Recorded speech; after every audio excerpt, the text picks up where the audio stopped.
الحمدللہ رب العالمین والصلاة والسلام علی محمد الامین اعوذ باللہ من الشیطان الرجیم بسم اللہ الرحمن الرحیم۔ پچھلے لیکچر کا آخری سوال یہ تھا کہ حکمت سے کیا مراد ہے۔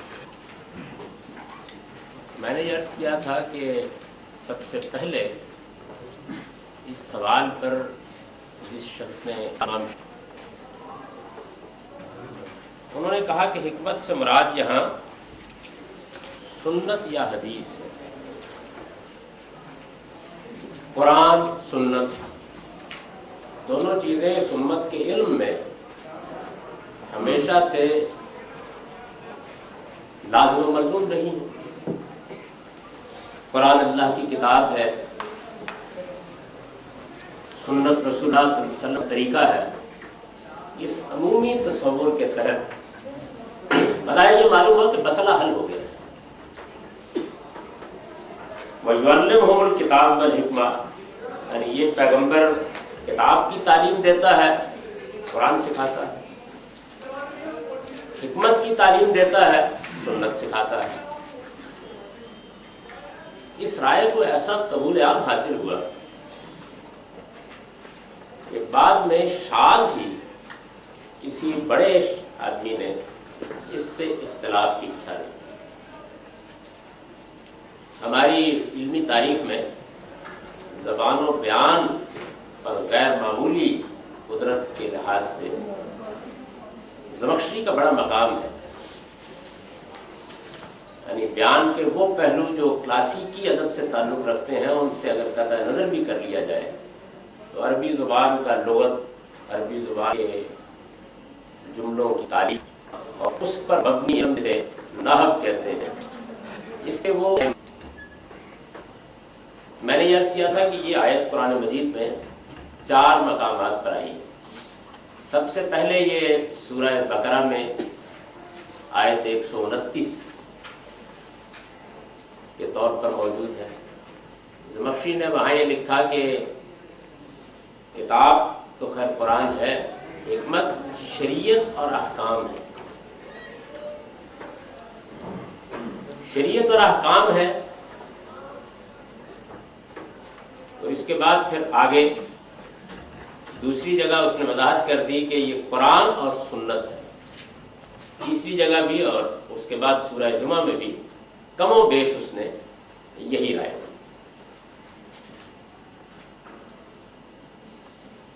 قرآن میں بھی شریعت ہے، قرآن میں بیان ہوئے، لیکن اس بات میں کچھ کیا جا سکتا ہے۔ وجہ یہ ہے کہ زبان کا یہ عام طریقہ ہے کہ بعض اوقات کسی چیز پر اگر غلبہ ہوتا ہے تو اس کو الگ سے بیان کر دیتے ہیں۔ تو چونکہ سنت میں زیادہ احکام ہے، شریعت اس میں زیادہ بیان ہوئی ہے، نماز، روزہ، حج، زکوٰۃ، رسوم، آداب، اس کی چونکہ بے شمار چیزیں جو ہماری روزمرہ زندگی سے متعلق ہیں وہ سنت پر مبنی ہیں، تو اس بات میں ایک معقولیت تسلیم کی جا سکتی تھی کہ شریعت اور احکام کو الگ سے بیان کر دیا جائے۔ لیکن اس پر ظاہر ہے کہ یہ بڑا نازک سوال پیدا ہوتا ہے کہ کیا حکمت کا لفظ اس کے لیے موضوع ہے؟ یعنی ایک لفظ جب آپ کسی خاص چیز کے لیے استعمال کرتے ہیں تو اس کی موضوعیت زیر بحث آ جائے گی۔ کیا یہ لفظ اس کے لیے موضوع ہے؟ یعنی حکمت ظاہر ہے کہ اگر عام استعمال ہے تو قرآن میں معنی میں استعمال ہوا ہے، جو ہمارے ہم عام دانائی، وہ بات جو وزڈم پر مبنی ہو، جس بات میں معقولیت ہو، جو بات مبنی طور پر چیزوں کے ربط کو واضح کر دے۔ چنانچہ جو آیت قرآن مجید میں دعوت کی حکمت عملی بیان کرتی ہے اس میں یہ آیا ہے کہ ادعو الی سبیل ربک بالحکمہ والموعظۃ الحسنہ، یعنی اللہ کی راہ کی طرف بلاؤ دانائی کے ساتھ، اچھے اسلوب میں، ایسے اسلوب میں کہ جو دل نشیں ہو، جس میں بات معقولیت کے ساتھ کی جائے۔ کم و بیش اس مفہوم میں حکمت کا لفظ ہم بھی بولتے ہیں، ہماری اردو میں بھی اس مفہوم میں استعمال ہوتا ہے۔ تو کیا لفظ اس کے لیے موضوع ہے؟ قرآن مجید میں جب ہم اس لفظ کے اطلاق کا مطالعہ کرتے ہیں، یہ میں نے ایک تعبیر اختیار کی، جب اس لفظ کے اطلاق کا مطالعہ کرتے ہیں یعنی یہاں جو کچھ بھی ہو رہا ہے وہ لفظ کا لغوی مفہوم نہیں ہے. لفظ کا لغوی مفہوم جو بھی ہو، جس طرح کتاب سے مراد قرآن مجید لیا جا رہا ہے، اسی طریقے سے سنت سے بھی مراد لی جا رہی ہے. یعنی حکمت کا لفظ سنت کے لیے استعمال ہوگا ان خصائص کی وجہ سے کہ جو خصائص سنت میں پائے جاتے ہیں. تو یہ لفظ کا اطلاق ہے. سوال یہ ہے کہ کیا یہ لفظ کا اطلاق قرآن مجید سے معلوم ہوتا ہے کہ درست ہے، اس لفظ کو یہاں استعمال کیا جا سکتا ہے؟ تو اس کا ہم تھوڑا سا مطالعہ کریں. پہلی چیز جس کو آپ قرآن مجید کے مختلف مقامات پر دیکھیں گے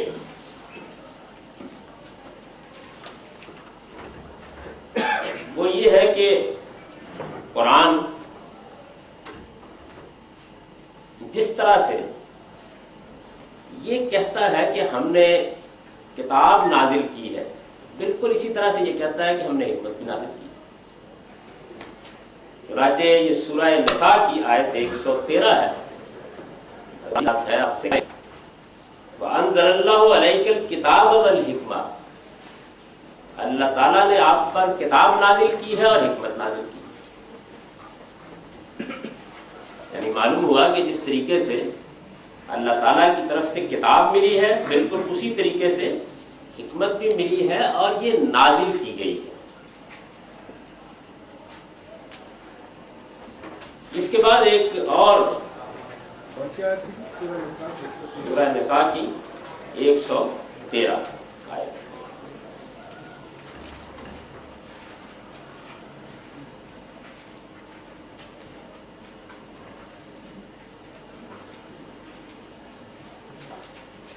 اس کے بعد ایک اور آیت ہے، یہ سورہ بنی اسرائیل کی آیت 39 ہے.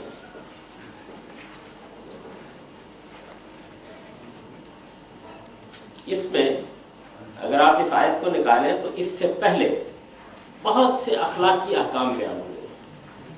یعنی یہ بتایا گیا ہے کہ تم شرک نہ کرو، یہ بتایا گیا زمین پر کرنا، یعنی اخلاقی احکام کا ایک پورا کا پورا باب ہے اس سے پہلے جو سورہ بنی اسرائیل میں آیا ہے. اس آیت 39 سے پہلے وہ تمام ہدایات ہیں اس میں جو اخلاقی اصولوں کے بارے میں یا اللہ تعالیٰ کی اس ابدی ہدایت کے بارے میں جو اخلاقیات سے متعلق ہر انسان کی فطرت میں ہے اور اس کو مذہب بھی بیان کرتا ہے، بڑی تفصیل سے بیان کیا گیا ہے. اور جیسے ہی وہ سارا بیان ختم ہوتا ہے تو وہاں یہ ہے کہ ذَلِكَ مِمَّا أَوْحَىٰ إِلَيْكَ رَبُّكَ مِنَ الْحِكْمَةِ، یعنی تیرے پروردگار نے جو حکمت تیری طرف وحی کی ہے یہ اسی میں سے ہے، یہ اسی کا حصہ ہے، یہ وہی چیز ہے کہ جو تمہیں حکمت کے طور پر تمہارے پروردگار کی طرف سے دی گئی ہے. سورہ احزاب میں آپ دیکھیے یہ 34 نمبر آیت ہے. سورہ احزاب 33 نمبر سورہ ہے اور اس کی 34 نمبر آیت ہے. نبی صلی اللہ علیہ وسلم کی ازواج مطہرات کو وہاں بعض ہدایات دی جا رہی ہیں. اس میں بیان ہوا ہے وَاذْكُرْنَ مَا يُتْلَىٰ فِي بُيُوتِكُنَّ مِنْ آيَاتِ اللَّهِ وَالْحِكْمَةِ، یعنی جو تمہارے گھروں میں اللہ کی آیتیں اور حکمت تلاوت کی جا رہی ہے اسے یاد رکھو. یعنی جس طریقے سے انزلہ کا فعل اس سے بھی استعمال ہوا، اسی طرح تلاوت کرنے کا فعل بھی قرآن مجید نے اس کے لیے استعمال کر دیا.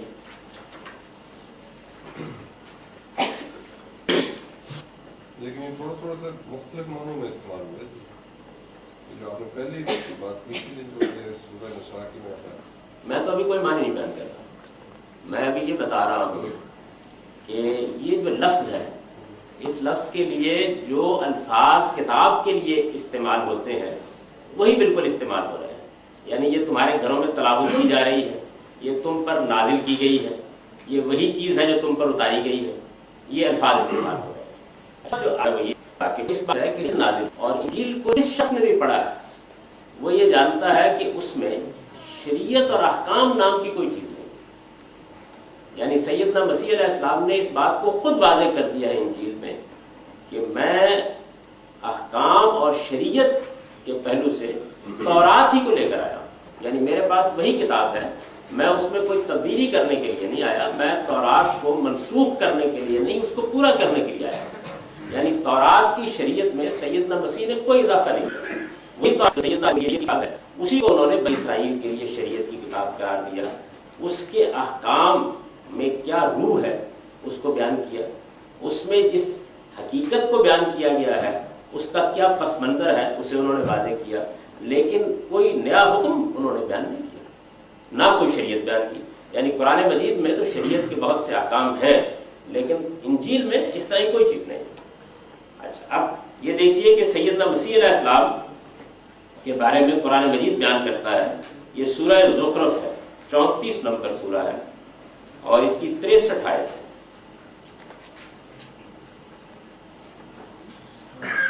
اس میں یہ بیان ہوا ہے کہ وَلَمَّا جَاءَ عِیسَىٰ بِالْبَيِّنَاتِ قَالَ قَدْ جِئْتُكُم بِالْحِکْمَةِ، یعنی جب عیسیٰ بینات کے ساتھ، واضح نشانیوں کے ساتھ آئے تو انہوں نے آ کر کہا کہ میں تمہارے پاس حکمت لے کر آیا۔ 34 سورہ زخرف، ہاں 43 نمبر سورہ کی 63 نمبر آئے۔ اس میں جو آیتوں کے نمبر میں غلطی اس کی ذمہ داری میسر پر کیونکہ یہ پرنٹ انہوں نے نکالا ہوا۔ یہ آپ کے یہاں سورہ زخرف قرآن میں 34 نمبر سورہ نہیں، ان کے یہاں غالباً 34 نمبر۔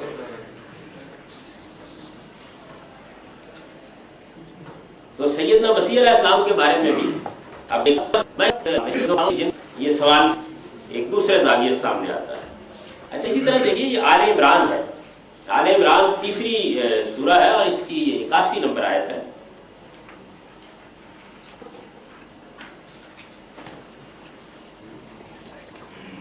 وَإِذْ أَخَذَ اللَّهُ مِيثَاقَ النَّبِيِّينَ لَمَا آتَيْتُكُم مِّن كِتَابٍ وَحِکْمَةٍ، یعنی جب اللہ تعالیٰ نے نبیوں کے معاملے میں یہ عہد لیا کہ میں تمہارے پاس لایا ہوں کتاب اور حکمت، یعنی یہاں بھی دونوں لفظ استعمال کیے گئے، کتاب اور حکمت۔ اور پھر اس کے بعد یعنی اللہ تعالیٰ نے یہ دی بنی اسرائیل کو کتاب اور حکمت، اور اس کے بعد کا ثم جاءکم رسول، پھر تمہارے پاس ایک رسول آیا مصدق لما معکم، جو حکمت اور کتاب تمہارے پاس موجود تھی اس کی تصدیق کرتا ہوا۔ یعنی پہلے بنی اسرائیل کو جو چیز دی گئی اس کو بیان کر دیا ہے اور پھر یہ بیان کیا ہے۔ اچھا، یہاں تک بھی چلیے ہم کسی پہلو سے اس کو کسی جگہ بٹھا دیتے، لیکن اس کے بعد قرآن مجید کی ایک اور آیت سامنے لائیے۔ یہ سورہ مائدہ ہے،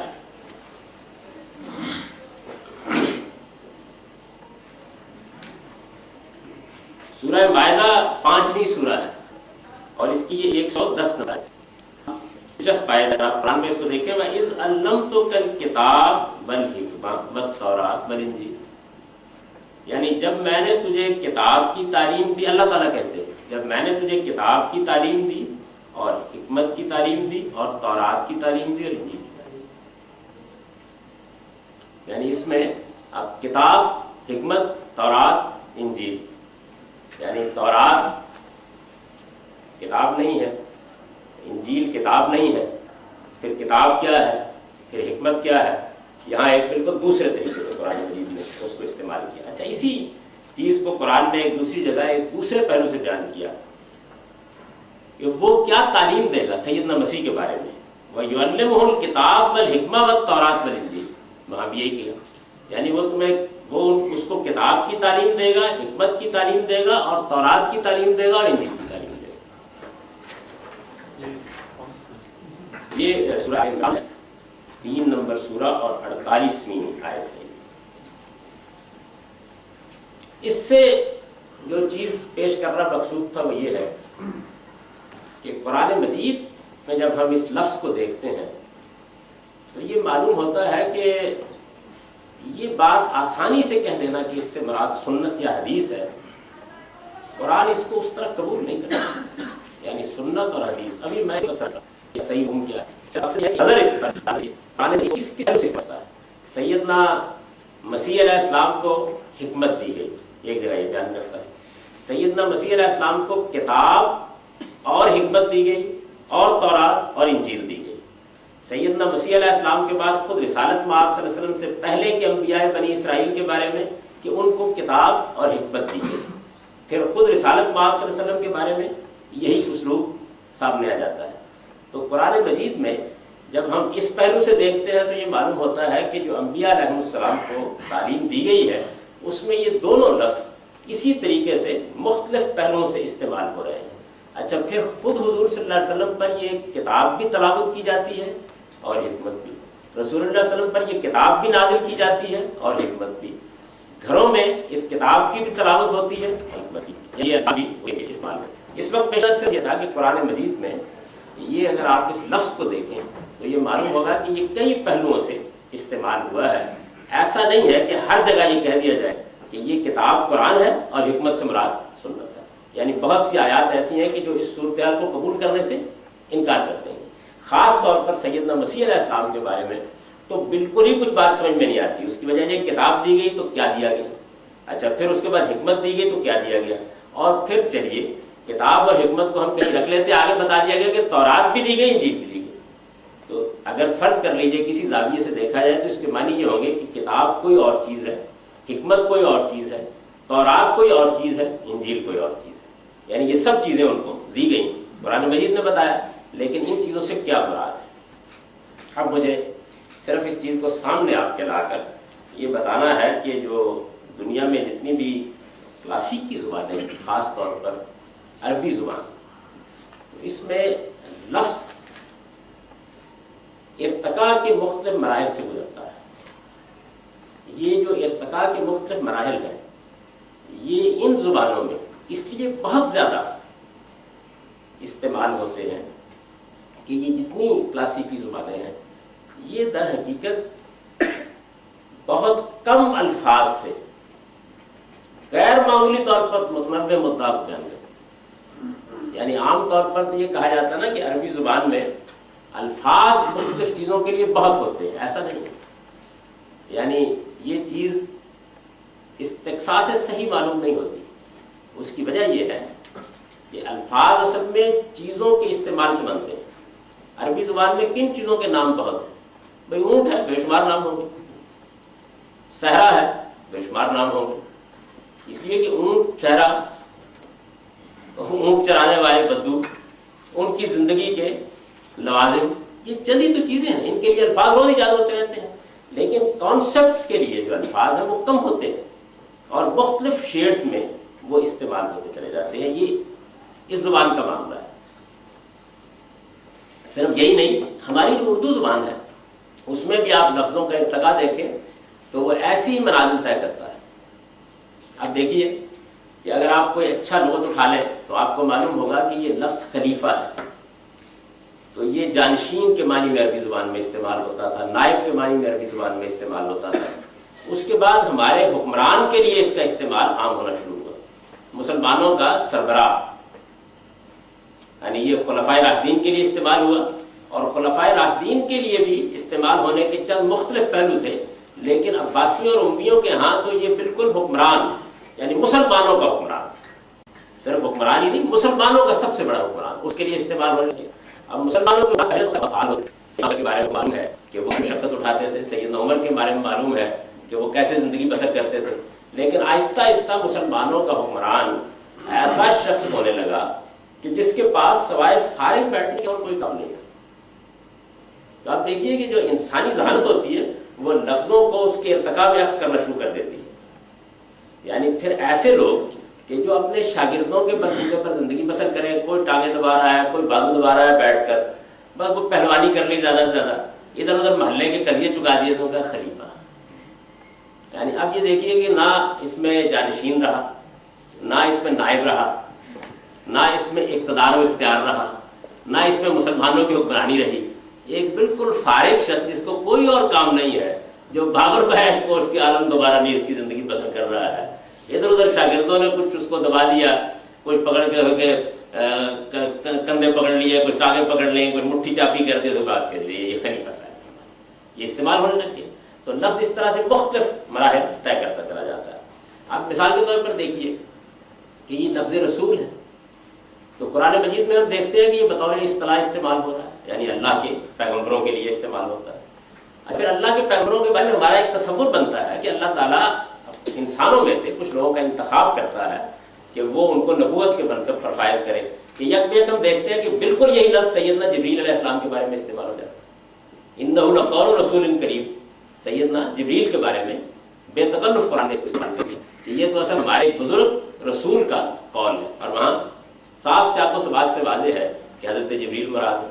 اور ہمارے موجودہ زمانے میں یہ سفراء کے لیے استعمال ہونے لگے، چنانچہ یہ بالکل ممکن ہے کہ آپ کسی عرب ملک میں جائیں اور وہ کہیں کہ اس وقت رسول الہند یہاں تشریف لائے ہوئے، یعنی ہندوستان کا سفیر یہاں آیا ہوا ہے، اور ہندوستان کا وہ سفیر مسلمان بھی نہیں ہوگا، لیکن لفظ اس کے لیے استعمال ہو جائے گا۔ تو جب کوئی کتاب لکھی جاتی ہے یا زبان بولی جاتی ہے یا گفتگو کی جاتی ہے، تو آپ اگر اپنی زبان کا بھی جائزہ لیں تو آپ یہ دیکھیں گے کہ لفظ کبھی اپنے اصل لغوی مفہوم میں استعمال ہو رہا ہوتا ہے، کبھی اس سے ذرا اوپر اٹھتا ہے اور اصطلاحی مفہوم میں استعمال ہونے لگ جاتا ہے، کبھی اس اصطلاحی مفہوم سے ترقی کر کے بعد ایسے مفاہیم میں استعمال ہونے لگ جاتا ہے جس کے لیے وہ کبھی اصلاً استعمال نہیں ہوا تھا، اور پھر اس سے بھی مزید آگے بڑھ کر ایسا بھی ہوتا ہے کہ لفظ کے اندر سے ساری چیزیں نکل جاتی ہیں اور اس کا ایک اطلاق ہوتا ہے جس کے اوپر وہ استعمال ہو رہا ہوتا ہے۔ یعنی یہ ہماری اردو زبان میں بھی ہے، عربی زبان میں بھی ہے، فارسی زبان میں بھی ہے، انگریزی زبان میں بھی ہے، ساری زبانوں میں لفظوں کا یہ ارتقاء اسی طریقے سے جاری رہتا ہے۔ چنانچہ قرآن مجید میں جب آدمی غور و خوض کرتا ہے تو جو سب سے بڑا مسئلہ ہو جاتا ہے وہ یہ ہے کہ ہم کسی لفظ کے استعمال کے عادی ہو چکے ہوتے ہیں۔ جیسے مثال کے طور پر ہمارے لیے یہ باور کرنا مشکل ہے کہ رسول کا لفظ یک بیک سفیر کے لیے استعمال ہو جائے۔ ہمارے ہاں یہ اصطلاحی طور پر اتنا عام ہو چکا ہے کہ ہم اردو زبان میں اس سے ہٹ کر اس لفظ کو استعمال نہیں کرتے، لیکن عربوں کے ہاں یہ صورتحال نہیں ہے۔ اچھا، بالکل اسی طریقے سے اب صلاۃ ہے، نماز، اس کی مختلف پر مطابق تو معلوم ہو رہا ہے کہ اصطلاحی پڑھتے ہیں، لیکن اس کا لفظ نماز ہے، اس نے ارتقاء کی، اس میں سے کوئی منزل بھی طے نہیں کی۔ یعنی نماز کا لفظ بولتے ہوئے یا وہ نماز ہوتی ہے جو ہم روز پڑھتے ہیں، جنازہ مراد ہوتا ہے، یعنی جن چیزوں کے لیے اصطلاحاً استعمال ہوتا ہے اس سے ہٹ کر استعمال نہیں ہوتا۔ عربی زبان میں یہ صورتحال نہیں ہے، اس لیے کہ عربی زبان میں لفظ اپنے تمام استعمالات کے ساتھ رائج ہے، لیکن وقت کے ساتھ ساتھ ایسا ہوتا ہے کہ کسی دوسری زبان میں یا اسی زبان میں کچھ مراحل گزرنے کے بعد لفظ سے بعض چیزیں نکلتی چلی جاتی ہیں، اور ہم یہ دیکھتے ہیں اس کو زبان کی اصطلاح میں تجرید کہتے ہیں، یعنی لفظ کے کچھ کپڑے اترتے جاتے ہیں۔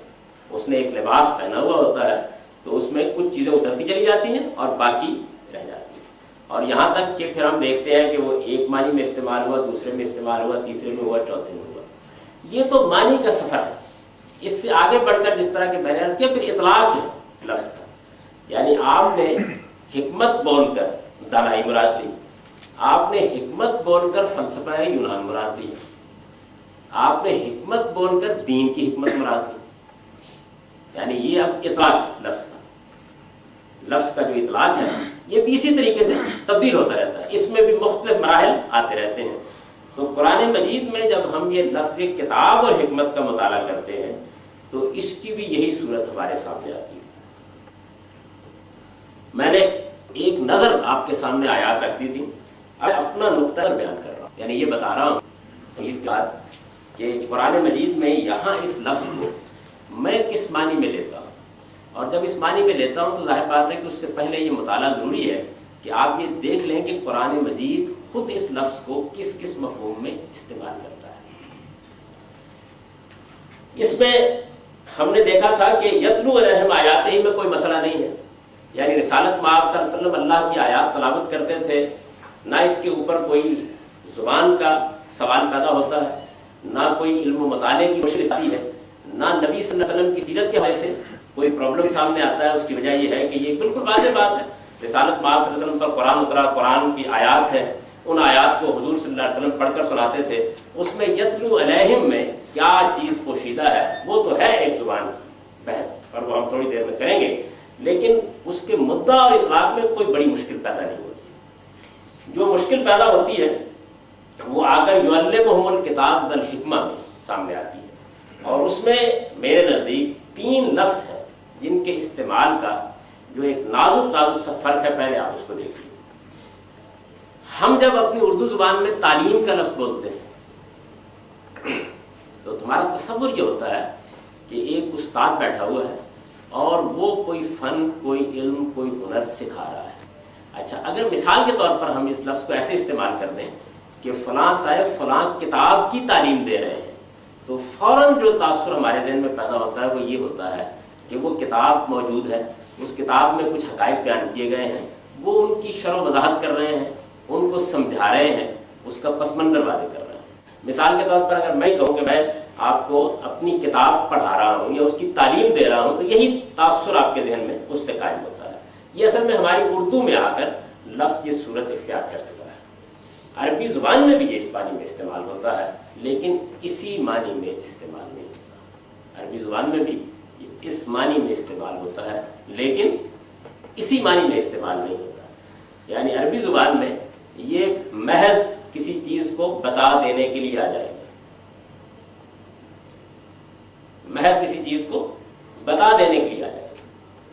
جس طرح میں اردو زبان کے ایک لفظ کی مثال دے رہا ہوں، ہم بولتے ہیں میں نے ان کو فلاں چیز سکھا دی۔ اب یہ دیکھیے، تعلیم دینے میں تو ایک ہی تاثر آتا ہے، سکھانے کا لفظ آپ کئی معنی میں بول سکتے ہیں۔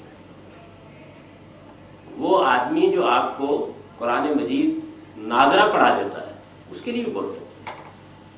وہ جو اس کے معنی اور مطالب آپ کو بتاتا ہے، اس کے لیے بھی بول سکتے ہیں۔ یعنی یہ مختلف مراحل اور منازل سے گزرتا ہوا استعمال ہوتا چلا جاتا ہے سکھانے کا لفظ۔ تو ایک آدمی نے تقریر کر ڈالی آپ کے سامنے، اس سے بھی آپ سیکھ سکتے ہیں، اور ایک آدمی نے اس ہنر کی آپ کو باقاعدہ تربیت دی، لفظ اس کے لیے بھی استعمال ہو جائے گا۔ اور ایک شخص نے کسی چیز کی شرح و وضاحت کر کے اس کی ہندی کی چندی کر دی، اس کے لیے بھی اس لفظ کا استعمال ناموزوں نہیں ہوگا۔ تو اسی طریقے سے علامہ یا تعلیم کا لفظ ہے عربی زبان میں۔ آپ یہ دیکھیے کہ قرآن مجید میں اس کے استعمال کی چند مثالیں۔ سورہ بقرہ میں یہ 2 نمبر آیت ہے، دوسری سورہ ہے، اور 31 نمبر آیت ہے، بڑی مشہور آیت ہے۔ علم آدم الاسماء کلها، اللہ نے آدم کو سب نام سکھا دی۔ اچھا، اب خواہ اس کی کوئی تعویل آپ مراد دے لیں تو آپ دیکھیں گے کہ لفظ اس معنی میں استعمال نہیں ہوا جس معنی میں ہم کسی کتاب کو پڑھانے، اس کی تعلیم دینے، اس کی شرح و وضاحت کے لیے استعمال کرتے ہیں۔ اچھا، اسی طریقے سے کسی چیز کا ہنر، کسی چیز کے فن کو آپ کے اندر اتار دیا جاتا ہے، اور وہ آپ کے لیے ایک سیکھنے اور سکھانے کی چیز ہوتی ہے۔ قرآن مجید نے اس مفہوم میں اس کو استعمال کیا۔ سورہ نمل میں ہے، وَقَالَ يَا أَيُّهَا النَّاسُ عُلِّمْنَا مَنطِقَ الطَّيْرِ، لوگوں ہم کو پرندوں کی بولی سکھائی گئی ہے۔ یہ سورہ ہے 27ویں سورہ، وہ ہم کو پرندوں کی بولی سکھائی گئی ہے۔ اچھا، جبریل امین کے بارے میں کیا تاثر ہے؟ یعنی رسالت میں آپ صلی اللہ علیہ وسلم پر قرآن نازل کرتے تھے نا، قرآن مجید باللفظ اللہ تعالیٰ کی طرف سے دیا گیا۔ خود قرآن نے اس کو بیان کیا ہے کہ ہم نے یہ جبریل کو دیا، اور نبی صلی اللہ علیہ وسلم کے قلب پر انہوں نے اس کو نازل کر دیا۔ تو جو الفاظ ہیں وہ آپ تک پہنچا دیے گئے، یعنی شرح و تفسیر، وضاحت، یا بیٹھ کر کوئی چیز جیسے ہم آپ سکھاتے ہیں، وہ زیر بحث نہیں ہے۔ اس کے لیے بھی بالکل یہی لفظ استعمال ہوا ہے، علمہ شدید القویٰ، یعنی یہ قرآن جبریل کے بارے میں بیان کیا جا رہا ہے۔ اس نے سکھایا ہے جو شدید القویٰ ہے، یعنی بڑی زوردار قوت والا ہے۔ تو سکھایا ہے سے کیا مراد ہے؟ یعنی کیا قرآن کے معنی و مطالب بتائے ہیں؟ کیا اس کی شرح و وضاحت کی ہے؟ کیا اس کے حقائق و معارف واضح کیے ہیں؟ یعنی قرآن مجید جیسے دیا گیا اس کو اسی طریقے سے انہوں نے رسالت مآب صلی اللہ علیہ وسلم تک پہنچا دیا۔ اچھا، اللہ تعالیٰ نے نبی صلی اللہ علیہ وسلم کو قرآن کی تعلیم کیسے دی ہے؟ یعنی ایسے ہی ہے نا کہ قرآن مجید اللہ تعالیٰ کی اپنی زبان میں نازل ہوا، اور جبریل امین اس کو لے کر آئے، رسالت میں آپ صلی اللہ علیہ وسلم کو پڑھ کر سنا دیا گیا۔ یہی ہے نا اس کی کیفیت۔ اس کے لیے بھی آپ دیکھیے، الرحمن علم القرآن، یعنی رحمان جس نے قرآن سکھایا۔ یہ چند مثالیں ہیں جس سے آپ پر یہ بات واضح ہو جائے گی کہ جو یہاں پر ہم پڑھتے ہیں لفظ یعلمہم الکتاب والحکمہ، تو اس سے عام طور پر جب اردو زبان کے حوالے سے لفظ کو دیکھا جاتا ہے تو یہ خیال ہوتا ہے کہ قرآن ہے اور قرآن مجید کی کچھ تعلیم دی جا رہی ہے جس میں قرآن کے معنی مطالب بتائے جا رہے ہیں، جیسا کہ عام تاثر بن گیا۔ یعنی لفظ اس معنی میں ضروری نہیں کہ استعمال ہوا، یہ لفظ کا ایک اور پہلو ہے جو میں نے آپ کو بتا دیا. یعنی فرض کیجئے کہ یہی بات تھی کہ کتاب قرآن کے معنی میں ہے، تو پھر بھی یہ بالکل ایسے استعمال ہو جائے گا کہ جیسے اللہ تعالیٰ نے قرآن سکھایا تو لفظ علامہ استعمال کیا. مطلب کیا ہے؟ مطلب یہ ہے کہ قرآن اللہ تعالیٰ کی زبان میں بیان ہو گیا. اچھا، جبریل نے قرآن سکھایا تو مطلب کیا ہے کہ جبریل نے جیسے لیا پڑھ کر سنا دیا. اچھا، محمد الرسول اللہ صلی اللہ علیہ وسلم نے ہم کو قرآن سکھایا، علم القرآن اللہ نے سکھایا، علمہ شدید القوا جبریل نے سکھایا، اور محمد صلی اللہ علیہ وسلم یعلمہم الکتاب. اسی معنی میں ہو سکتا ہے نا. یعنی اس میں کوئی استعمال نہیں ہے کہ قرآن دینے کا جو عمل ہوا ہے لفظ اس کے لیے استعمال ہو جائے. ضروری نہیں کہ اس کو ہم تعلیم دینے سکھانے کے معنی میں لیں. یہ قرآن مجید سے اس کی آپ کو مثالیں دیں. اچھا، یہ تو ہے معاملہ تعلیم کا.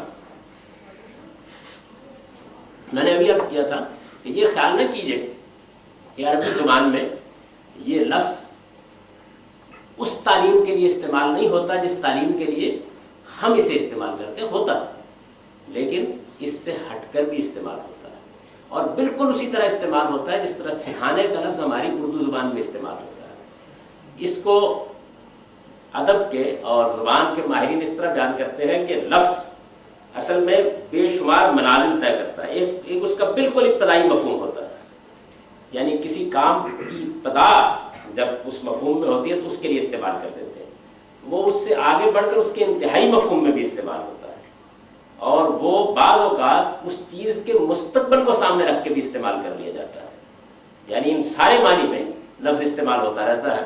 ہمارے استاد جب اس کو واضح کیا کرتے ہیں تو یہ کہتے ہیں کہ عربی زبان میں فعل ابتدائے فعل کے لیے بھی استعمال ہوتا ہے، انتہائی فعل کے لیے بھی استعمال ہوتا ہے، فیصلہ فعل کے لیے بھی استعمال ہوتا ہے.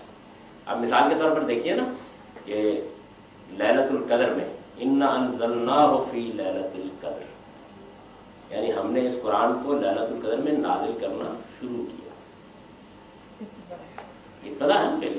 اچھا، بالکل کسی چیز کے بارے میں ایک عمومی اظہار کرنے کے لیے یا ایھا الذین آمنوا آمنوا، اے لوگوں جو ایمان کا دعویٰ کر رہے ہیں ایمان لاؤ. ایک ہی فعل قرآن نے استعمال کیا، یا ایھا الذین آمنوا آمنوا. سیدنا مسیح علیہ السلام نے گہوارے میں کلام کیا، قرآن میں اس کا ذکر ہوا ہے. اس میں وہ یہ کہتے ہیں کہ اللہ تعالیٰ نے آتانی الکتاب، مجھ کو کتاب دی ہے. یعنی کیا مطلب؟ کتاب دینے کا فیصلہ کیا، میرے بارے میں یہ فیصلہ کر دیا ہے کہ مجھے کتاب دی جائے گی. تو عربی زبان میں فعل مختلف مدارج میں استعمال ہوتا ہے. اسی اصول پر یہ فعل علامہ ہے، یعنی کسی چیز کو آپ نے بیان کر دیا، کسی چیز کو آپ نے دے دیا، کسی چیز کو آپ نے سکھا دیا، کسی چیز کی آپ نے شرح وضاحت کر دی، کسی چیز کو آپ نے ذہن میں اتار دیا، کسی چیز کو آپ نے بدیہت کر دیا. تو یہ سارے پہلوؤں سے استعمال ہو جائے گا. ایک تو اس فعل کو الگ رکھ لیجیے، علامہ کا جو فعل ہے. اب اس کے بعد آئیے کتاب کی طرف. میں خلاصہ کر دوں اپنی بات کا. کیا ہے جی آپ کی یعنی وقت بتا دیجیے. 7:20.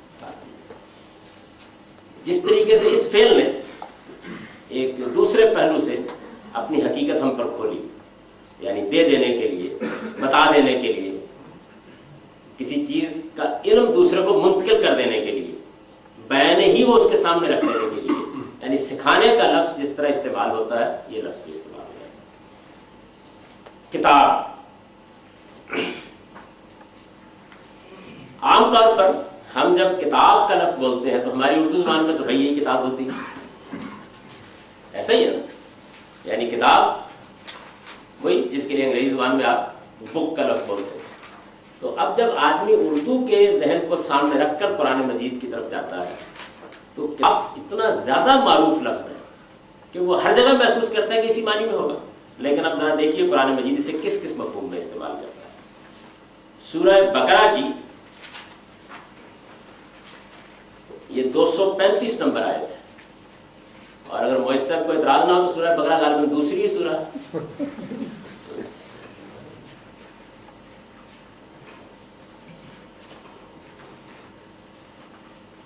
دوسری سورہ ہے، اس کی 235 نمبر آیت.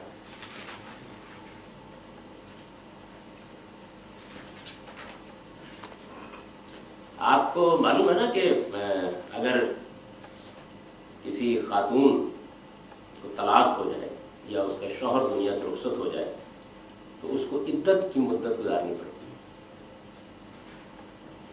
یعنی ایک قانون، ایک قاعدہ ہے جو مسلمان عورتوں کے لیے بنا دیا گیا ہے. اس میں وہ جب قانون کی مدت پوری کر لیتی ہیں، یعنی وہ 3 مہینے بھی ہوتی ہے اور 4 مہینے 10 دن بھی وفات کی صورت میں ہوتی ہے، تو یہ مدت جب وہ پوری کر لیتی ہیں تو اس کے بعد وہ نکاح کر سکتی ہیں. قرآن مجید اس قانون کو بیان کر رہا ہے.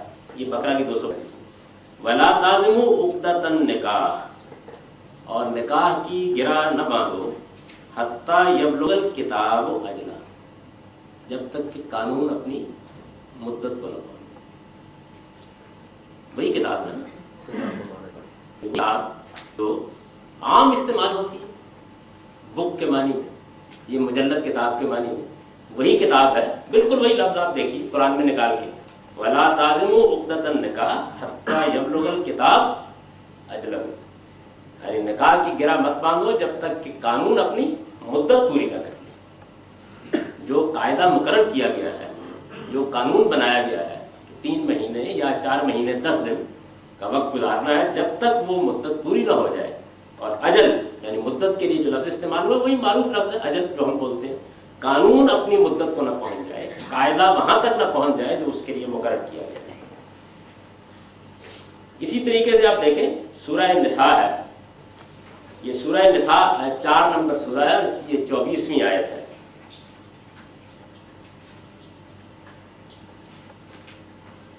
یہ وہ مقام ہے قرآن مجید کا جس میں محرمات کی تفصیل کی گئی ہے، یعنی وہ عورتیں جن سے نکاح کرنا ممنوع ہے ان کی ایک پوری فہرست اس مقام پر بیان کی گئی ہے. اور یہ آخر میں والمحصنات من النساء تک پہنچتی ہے، یعنی ان عورتوں سے بھی نکاح کرنا ممنوع ہے جو کسی دوسرے کے نکاح میں ہو. پوری فہرست یہاں ختم ہو رہی ہے. اس کے بعد قرآن کہتا ہے کتاب اللہ علیکم، یہ تم پر اللہ کا ایک قانون ہے جو لاگو کر دیا گیا ہے. اب ظاہر بات ہے کہ یہاں کتاب بک کے معنی میں استعمال نہیں ہوگا. جب قانون چونکہ لاگو کیا جاتا ہے، ابھی میں نے آپ کو لفظ خلیفہ کی مثال دی، قانون چونکہ لاگو کیا جاتا ہے تو اسی سے اس میں فرض کرنے کے معنی پیدا ہو گئے. اور اس وقت کا قرآن اتنا استعمال ہوتا ہے کتب علیکم الصیام، تم پر روزے فرض کیے گئے. کتب علیکم القتال، تم پر قتال فرض کیا گیا. قرآن مجید میں جگہ جگہ یہ استعمال ہوا ہے. اسی مفہوم میں جہاں قانون کا پہلو بھی موجود ہے اور ایک فریضے کا پہلو بھی موجود ہے. آپ دیکھیے سورہ نساء کی آیت 103 ہے، ان الصلاۃ کانت علی المؤمنین کتابا موقوتا، یعنی نماز مسلمانوں پر ایک موقت کیا ہے؟ کتاب. نماز کوئی کتاب تو نہیں ہے جو آپ پڑھتے ہیں. ان الصلاۃ کانت علی المؤمنین کتابا موقوتا، یعنی ایک موقت فریضہ ہے، ایک قانون اور قاعدہ ہے جس کی پابندی ان کو کرنی ہے، ایک چیز ہے جو ان پر لازم کی گئی ہے. اس مفہوم میں استعمال ہو گیا.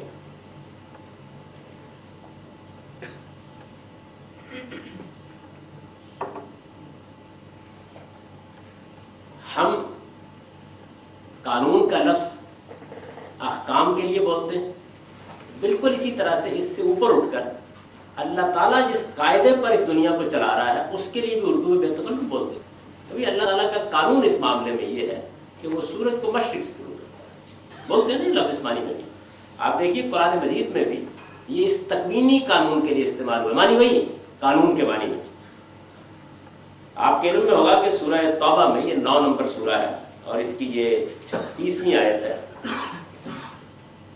یہ بیان ہوا ہے کہ اللہ کا قانون ہمیشہ سے آ رہا ہے، اس میں محض بات کمری نہیں یہی ہے، یعنی وہ آسمان پر نمایاں ہوتے ہیں. اور اس قانون میں جو اللہ تعالیٰ نے شریعت قائم کی ہے، اس شریعت میں 4 مہینے حرام قرار دے دیے گئے. اب یہ دونوں پہلوؤں کو نگاہ میں رکھیے. آیت سنیے، ان عدت الشہور عند اللہ 12 شہرا فی کتاب اللہ، یعنی مہینوں کی تعداد اللہ کے نزدیک 12 ہی ہے. فی کتاب اللہ، اللہ کے قانون میں، یوم خلق السماوات والارض، اس دن سے جس دن اس نے آسمان و زمین کو بنایا، یعنی جو قاعدہ مقرر کر دیا گیا دنیا میں، ان میں یہ مہینے اسی طرح 12 چلے آ رہے ہیں۔ یہ صورتحال ہے کتاب کے بارے میں، یعنی کتاب کا لفظ جس طریقے سے کتاب کے لیے استعمال ہوتا ہے اسی طریقے سے قانون کے لیے بھی استعمال ہوتا ہے، اسی طریقے سے کتاب کا لفظ خط کے لیے بھی استعمال ہوتا ہے۔ آپ نے دیکھا نا حضرت سلیمان نے ملکہ سبا کو ایک خط بھیجا تھا، اس کے لیے بھی یہی لفظ استعمال ہوا ہے۔ تو جس وقت ہمارے ذہن میں الفاظ کے مختلف پہلو ہوتے ہیں تو تب ہمارے اندر وہ وسعت پیدا ہوتی ہے کہ ہم کسی جگہ پر اس کے اطلاق میں بھی اس پہلو کو ملحوظ رکھیں۔ یا دیکھیں ہم نے کتاب کے لفظ کا مطالعہ کیا اور اس طرح تعلیم کے لفظ کا مطالعہ کیا۔ اب اس کے بعد ایک اور چیز جو اس میں قابل مطالعہ ہے وہ ہے عربی زبان کا واو، یہ جس کو اور کے معنی میں آپ بولتے ہیں۔ یعنی ہم نے دیکھا یہاں کہ عربی زبان میں جو واو ہے وہ یہاں استعمال ہوا ہے نا، یتلو علیہم آیاتہ ویزکیہم ویعلمہم الکتاب والحکمہ، یعنی جیسے ہم میں اور بولتے ہیں تو عربی زبان میں واو۔ عربی زبان کا یہ واو ظاہر ہے کہ عام طور پر اور کے معنی میں آتا ہے، لیکن ہر جگہ اور کے معنی میں نہیں آتا۔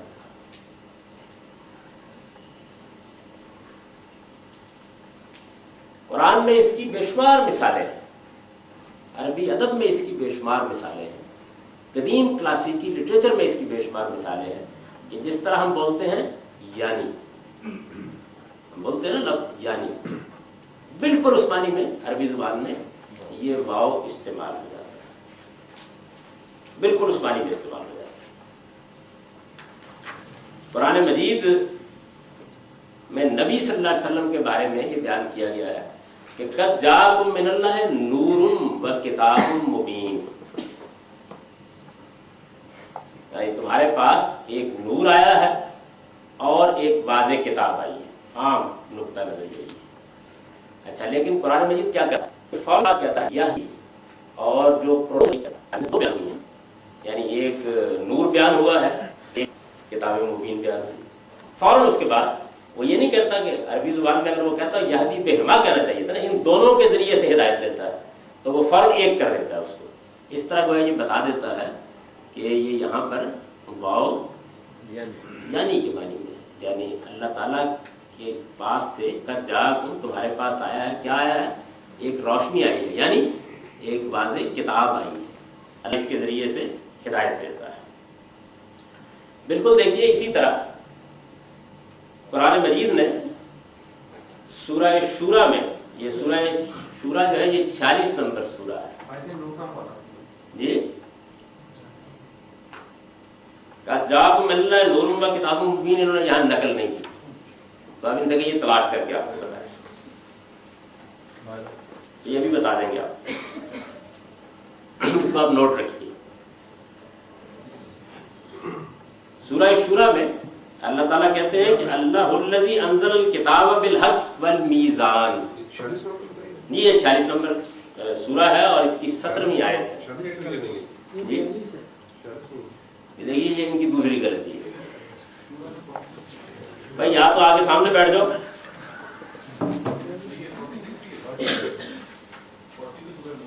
سات قتل معاف ہے جی 7 قتل معاف ہے، نہیں وہ تو ثابت ہو گیا کہ دوسری غلطی نہیں ہے